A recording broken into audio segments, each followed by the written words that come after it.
Ihr wascht doch nur Autos. Das habe ich schon des Öfteren unter den Videos gelesen und auch gehört. Und genau das wollen wir heute mal sehen.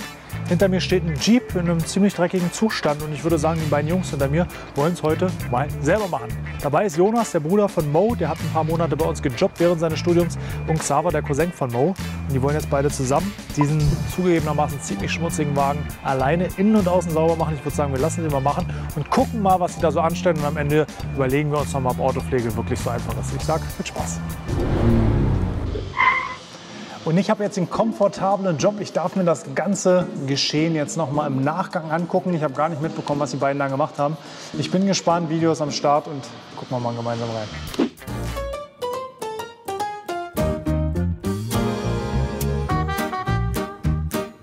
Oh ja, das war wirklich eine ziemlich olle Karre. Also, wie kommt der? Also, da so eine Spritze am Himmel. Naja, will ich gar nicht wissen, welcher Döner da hinten verzehrt wurde. Ne?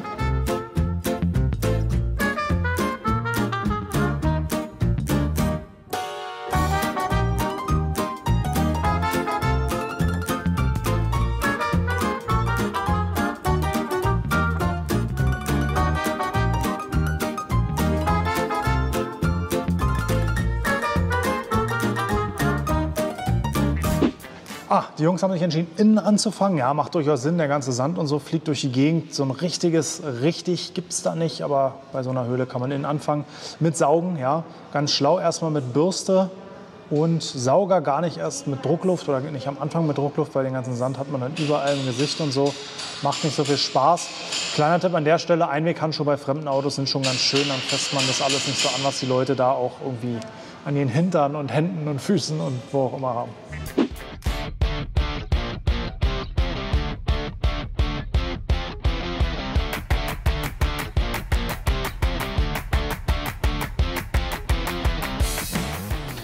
So, parallel zum Saugen so ein bisschen haben sie dann schon angefangen, in der Mittelkonsole nach dem Saugen durchzuwischen und haben sich Dampf zur Hilfe genommen. Okay, den Dampfreiniger finde ich auch ganz sinnvoll, weil, wie gesagt, Druckluft und Pinsel und so hätte das Ganze in der Gegend rumgescheuert, der Dampf geschossen.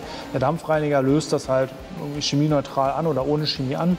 Finde ich ganz gut. Ich hätte es aber in einem komplett separaten Schritt gemacht. Also wirklich bei so einem Auto, wenn es wirklich schmutzig ist, einmal komplett durchsaugen und dann Dampf. Jetzt waren sie dann schon an den Polstern quasi. Kann man auf jeden Fall gut mit Dampf machen, muss man halt immer gucken, je nach Verschmutzung, ob es ausreicht. Wenn es wirklich oberflächlich ist, also an der Oberfläche der Dreck ist, egal wie stark er am Ende ist, wenn er noch nicht durchgesuppt ist ins Polster, ist Dampf für mich sogar echt ein Favorit, weil ich einfach nicht das Polster so durchnässe und nicht das Risiko habe, dass Wasser oder Reiniger an die untere Polsterung kommt und dann für Schimmel sorgt. Wenn ich das richtig sehe, ist es eine Teilllederausstattung.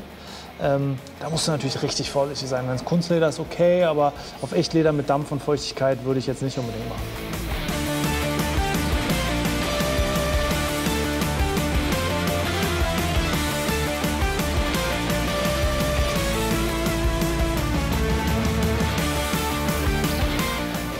Ja, für die Matten kannst du natürlich schon Druckluft nehmen. Dann gehst du vor die Halle, nimmst Druckluft, pustest die ordentlich aus, dass da mit der Bürste und dem Sauger sich da zurecht zu friemeln und so ein bisschen hin und her von rechts nach links. Ja, hat sich vielleicht ein bisschen die Arbeit zu schwer gemacht. Auch die Matte ist viel zu groß für den Fußmattenhalter. Da hätte man einfach kurz vor die Tür gehen können, sich die Matte neben sich halten können. Druckluft wäre die Sache erledigt. Da hat der Gute ein bisschen viel Arbeit investiert.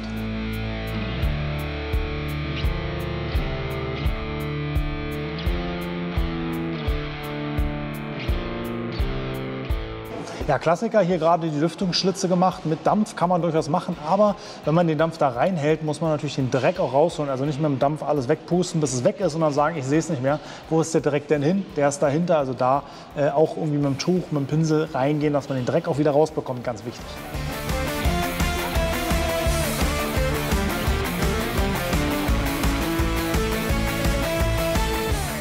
Oh, dann ging es auch schon an die Außenwäsche. Erstmal wurde hier ein Vorreiniger aufgesprüht und die Felgen eingesprüht. Ja, macht Sinn, klar. Wenn er jetzt sehr sandig ist, ich glaube, außen war der gar nicht so extrem dreckig wie innen, dann braucht man nicht vorher abspülen. Aber hier, klar, Felgenreiniger ohne Handschuhe ist nicht unbedingt so empfehlenswert. Es stinkt einfach den ganzen Tag an den Fingern und ist auch einfach ein Reiniger, der nichts an den Händen zu suchen hat. Da würde ich generell empfehlen, Handschuhe machen schon immer Sinn bei der Autopflege.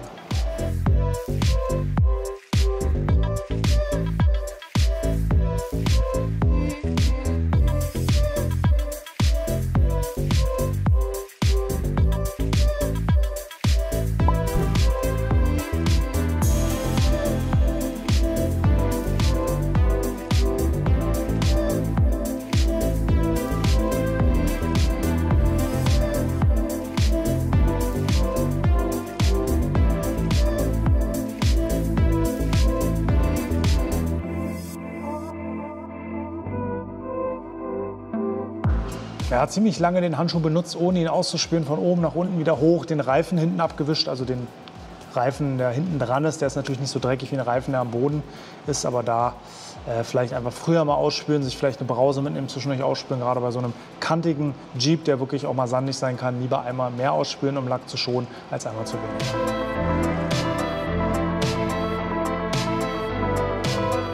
Ja, jetzt haben sie sich, klar, bei so einem großen Auto kann ich das verstehen, Zeit zu sparen, einfach nochmal eine Sprühversiegelung angewendet. Das hätte ich auf jeden Fall auch gemacht, wenn man da schnell zum Ziel gehen will, schneller Glanz, schnelles Wasserabwehrverhalten, macht auf jeden Fall Sinn. So ein kantiges Auto von Hand zu versiegeln dauert auf jeden Fall eine ganze Weile.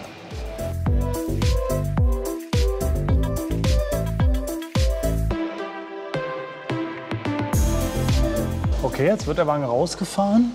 Was passiert denn jetzt draußen? Ist er schon fertig oder was? Ah ja, Scheibenputzen draußen, ja, kann man machen.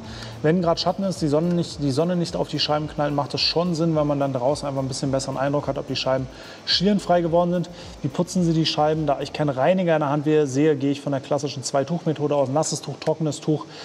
Ob die jetzt sauber sind, kann ich natürlich jetzt nicht beurteilen. Das muss jetzt der Marcel machen, würde ich sagen. Und dahin gebe ich jetzt auch ab. Der guckt sich das nämlich jetzt mal an, das finale Ergebnis, und beurteilt das mal aus seiner Sicht. Mal sehen. Das, was die Jungs da gemacht haben, sah jetzt gar nicht so grundlegend falsch aus. Ein paar Kleinigkeiten habe ich gefunden, aber am Ende das Ergebnis zählt. Das würde ich sagen. Mal gucken. Marcel, du bist dran. So, die Jungs haben bestimmt 2,5, 3 Stunden die Autos geputzt. Wollen wir wirklich mal gucken, wie sie aussehen? Ja. Ja. Okay. Nicht so viel, nicht so hohe Erwartungen haben. Aber wir schauen mal. Erster Eindruck? Erster Eindruck. Sieht gewaschen aus. War? Bisschen trocken gemacht. Schauen wir mal. Ist ein Jeep halt. Der darf sauber sein, aber muss halt auch ein bisschen dreckige Optik haben, oder? Ja, Felgen sind ausbaufähig. Hier, guck mal hier. Guck mal, hier wurde der Waschhandschuh komplett veressen. Hier auch. Ein bisschen um die Scharniere hätte man sich ein bisschen mehr Mühe geben können. Oh, da war jemand bückfaul. Bückfaul, genau. Und hier hat keiner mehr was gesehen.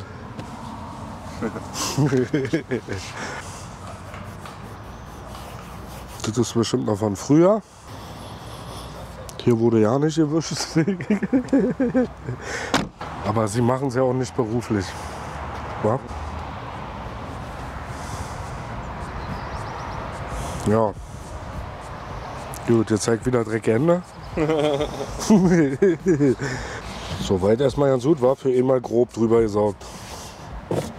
Also man hätte auch eine Luftpuste nehmen können und das ein bisschen gut leer saugen können, dann wäre das schicki gewesen.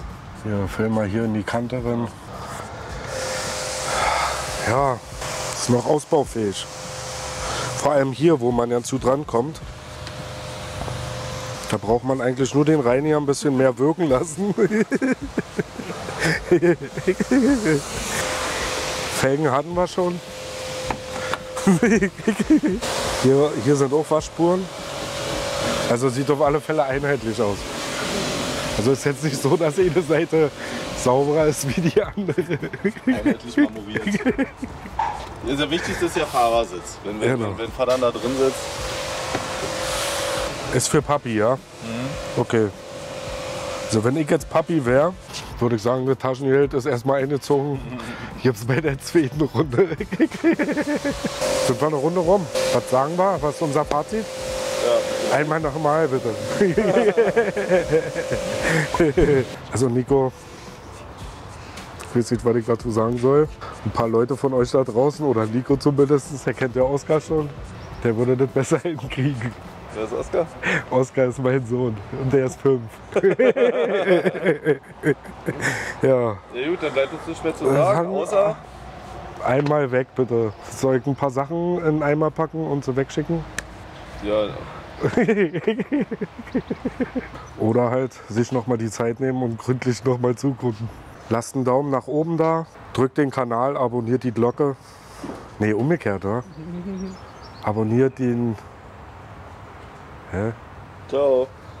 Ciao. Noch nicht ganz, hier bin ich noch mal. Danke Marcel für die Bewertung. Tja, ich würde sagen, da muss das Praktikum beim nächsten Mal noch mal ein bisschen verlängert werden, oder? Aber das ist einfach Autoputzen, ist nicht so wichtig. Ich danke euch auch fürs Zuschauen, verabschiede mich noch mal final von euch. Wir sehen uns beim nächsten Mal. Haut rein.